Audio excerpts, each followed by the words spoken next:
så har vi altså her, jeg skriver det her 10 minus 35, eller måske 10 minus 33. Det kan måske afgive detaljer. Men det er meget, meget små størrelser. Og så hvis man skulle give en idé om det, så kunne man tage den nytte, eller så kunne man drage nytte af, at vores solsystem og et atom, de minder faktisk meget om hinanden.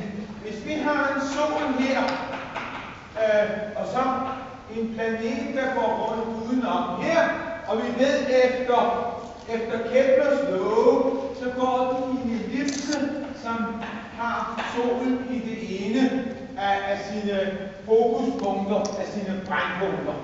Og så kunne det være et eller andet jorden, for eksempel, der går rundt her.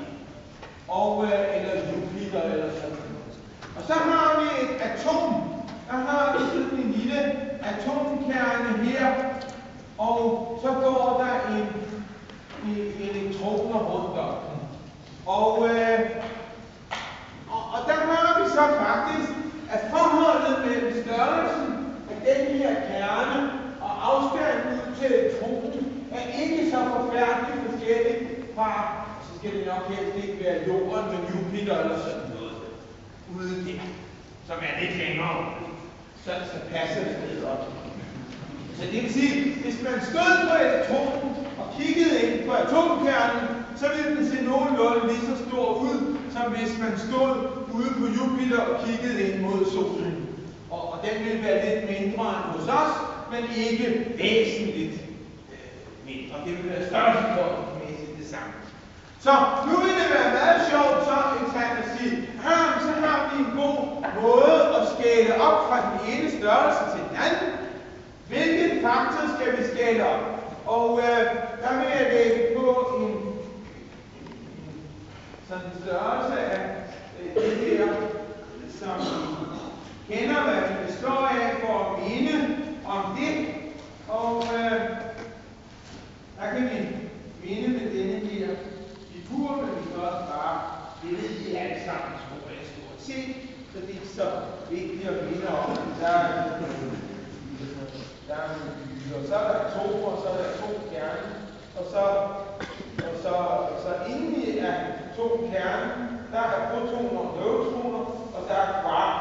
Og så de der atomer, de danner sådan større systemer, som byer og de der krystaller og forskellige andet også. Men der står på denne her, hvis man læser efter, 10 minus 10 meter fra atomets størrelse.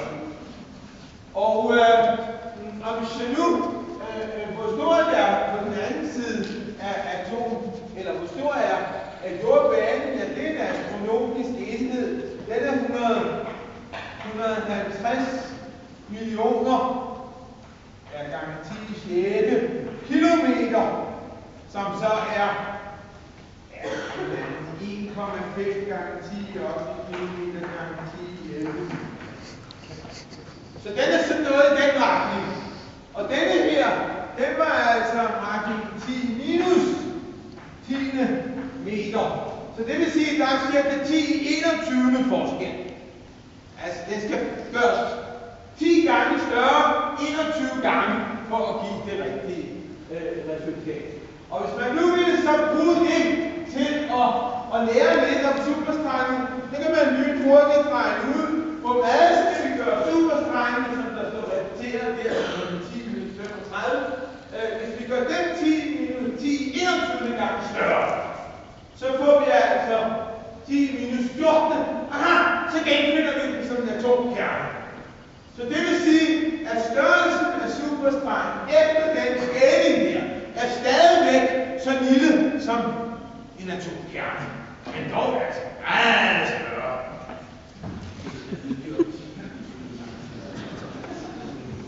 Men det kan måske så give et indtryk af, at det er utrolig langt væk at kigge på de der atomer, eller de der superstrenge, fordi vi skal gætte så mange størrelsesordener ned, så det svarer til, at vi var meget store i forhold til solsystemet, og så stod vi der og skulle gætte på atomkernen. for det. Det vil være næsten håbløst.